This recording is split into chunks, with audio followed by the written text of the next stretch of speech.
आयुर्वेद में अग्नि का बहुत महत्व, अग्नि जिसे फायर कह सकते हैं। यहाँ पाचन के दृष्टिकोण से आयुर्वेद में अग्नि को महत्वपूर्ण स्थान दिया गया है। आयुर्वेद में 3 दोष माने गए हैं, वात पित्त और कफ। तीनों दोष जब समान अवस्था में होते हैं, हम उस अवस्था में डाइजेस्टिव फायर जिसे कहा जाता है, वो उसे समअग्नि कहा जाता है। समान अवस्था में अग्नि है, उस समय में भूख ठीक लगेगी। लेकिन यदि वात की दृष्टि होगी, वायु की दृष्टि होगी, तो उसे विषम अग्नि कहा जाएगा। यानी पेट में अफारा, फ्लैटुलेंस जैसी परिस्थितियां खाने के पचने के समय में उत्पन्न हो जाएंगी। पित्त में डाइजेस्टिव फायर बढ़ जाती है। कफ में यही अग्नि जो है पाचन की प्रक्रिया को कम कर देती है।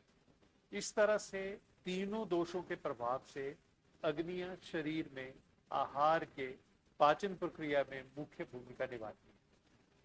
अच्छा यही रहता है कि हम हमारे तीनों दोष इक्विलिब्रियम में रहें।